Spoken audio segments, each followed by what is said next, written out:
नमस्कार, स्वागत है आप सबका। आज हम ऋग्वेद के यज्ञ के समय की गई अफर्मेशन के बारे में आप सबको बताते हैं। प्राचीन समय में हमारी पूजा पद्धति में यज्ञ जरूर शामिल होता था। यज्ञ में हम देवों को जो कुछ भी हम अच्छा भोजन करते थे और सोमरस जरूर होता था। उसमें देवों के राजा इंद्रदेव की उपासना भी उसमें होती थी और इंद्रदेव से ही अपनी इच्छाएं कहीं भी जाती थी और उनसे प्रार्थना कर उनको खुश करने के लिए सोमरस और यज्ञ की समिधा में जो कुछ भी अच्छा होता था उस समय वो सब यज्ञ में आहुति दी जाती थी और अग्निदेव से उनको ले जाने के लिए मतलब हम जो समिधा अग्नि में डालते हैं, अग्निदेव से प्रार्थना की जाती थी कि इसको आप देवों के पास पहुंचाइए ताकि वे हम पर खुश हों, हमें ऐश्वर्यवान बनाएं, शक्ति संपन्न बनाएं, हमारी संततियों को सुखी रखें। ये सारी प्रार्थनाएं की जाती थी। तो यज्ञ के समय किया गया एक अफर्मेशन जो ऋग्वेद से है वो मैं आज आप सबके सामने चर्चा करती हूँ। तो सुनिए। हे अग्निदेव, संग्राम में हमें तेजस्विता प्राप्त हो, यज्ञ में हमारी तेजस्विता जागृत हो, यज्ञ की समिधाओं की ज्वाला हमारी देह को परिपुष्ट करे, चारों दिशाएं हमारे लिए अवनत हो, यानी कि चारों दिशाओं से हमें आशीर्वाद प्राप्त हो। ऐसा कहा गया है। आपको स्वामी रूप में प्राप्त करके हम शत्रुओं पर विजय प्राप्त करें। स्वामी रूप में किसे? अग्नि को कहा गया है कि हे अग्निदेव, आपको स्वामी के रूप में प्राप्त कर हम अपने शत्रुओं पर विजय प्राप्त करें, ऐसा हमें आशीर्वाद दीजिए। युद्ध काल में देवता हमारा सहयोग करें, क्योंकि हम जब अग्निदेव को समिधा जो दे रहे हैं उसके लिए हम प्रार्थना कर रहे हैं कि युद्ध काल में सारे देवता हमें सहयोग दें। हमारे अभिलाषित कार्य में वायु अनुकूल होकर प्रवाहित हो, यानी कि जो हम कहते हैं ना, यूनिवर्स हमारी इच्छाओं को सुनता है। तो यहाँ वायुदेव से प्रार्थना की गई है कि हमारी इच्छाओं को पवन देव बहुत जल्दी इंद्रदेव तक पहुँचाए और उसे तुरंत पूरा करें।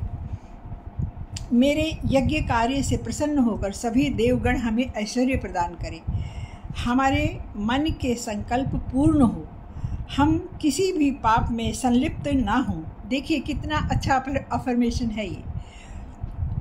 फिर कहा गया है, हे विश्वदेव, इंद्र देवताओं को सभी प्रजा और सभी देवताओं को देवता बहुत से थे, तो उन सभी देवताओं के राजा थे इंद्र, तो उनको विश्वदेव कहा गया है।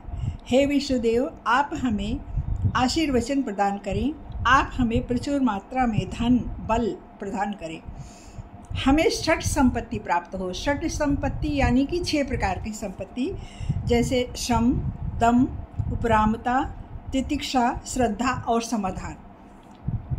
ये 6 संपत्ति है। ये गुण खास संपत्तियों से यानी कि धन से भी अधिक मूल्यवान माना गया है। इसे षट संपत्ति कहा गया है।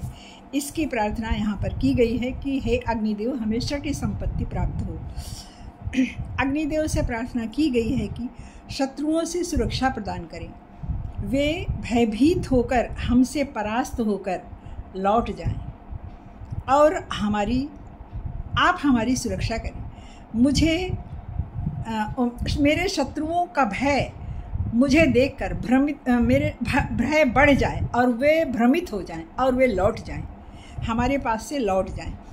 कहीं भी ये प्रार्थना नहीं की गई है कि मैं उनको मारूं या झगड़ा करूं या आप उनको मारें। देखिए कितना अच्छा अफर्मेशन है कि वे हमें देखकर भ्रमित हो जाएं, यानी क्या करना है उसको वे भूल जाएं और हमारे पास से लौट जाएं।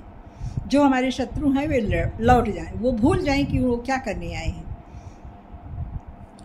जो संपूर्ण विश्व के अधिष्ठाता हैं, अधिपति हैं, वे हमें शत्रुओं से संरक्षण प्रदान करें, हमारी संततियों को सुखी रखें, यानी कि हमारी फैमिली को, हमारे बच्चों को, सबको सुखी करें, अनिष्टों से हमारी रक्षा करें, हमारे शत्रु पराभूत हों। इंद्र के सामर्थ्य से, यानी हम इंद्र की पूजा करते हैं तो जितना सामर्थ्य इंद्र में है वो सब, उनका आशीर्वाद हमें उसी तरह से प्राप्त हो कि मैं भी सामर्थ्यवान बनूं। इंद्र के सामर्थ्य से हमारे शत्रु नष्ट हो जाए। देवगण हमें ऊंचे पद और शक्ति प्रदान करें, हम पर उनकी असीम कृपा हो, हमें ज्ञानी बनाए और हमें अधिपति बनाए, यानी कि हमें श्रेष्ठ बनाए। देखिए कितना अच्छा अफर्मेशन है ऋग्वेद का ये, और ये यज्ञ के समय में किया गया है। तो मुझे विश्वास है कि आपको ये अपना ऋग्वेद का ये जो आपने जो सुना आपको अच्छा लगा होगा, और आप भी इसी तरह से किसी पूजा पाठ में, हवन में आप इस अफर्मेशन को कर सकते हैं। और तो ये, क्योंकि ये प्राचीन है, वैदिक है, इसलिए इसको पूर्ण होने में इसे ज़रा भी संदेह नहीं है। आज भी जो लोग वैदिक रीति से पूजा पाठ करते हैं तो सोचिए कि प्राचीन समय से ये किया जा रहा है, ये मंत्र बोले जा रहे हैं, तो इनमें इस अफर्मेशन में कहीं कोई शंका की बात कहीं भी नहीं है। यानी कि जो हम ये अफर्मेशन हमारा पूर्ण होगा, बस हमें पूरे मन से, विश्वास से, श्रद्धा से करना है। तो धन्यवाद, आप सबको अच्छा लगा होगा ये यज्ञ में किया गया अफर्मेशन जो ऋग्वेद से मैंने लिया है आज। तो धन्यवाद, लाइक कीजिएगा और सब्सक्राइब कीजिएगा। धन्यवाद।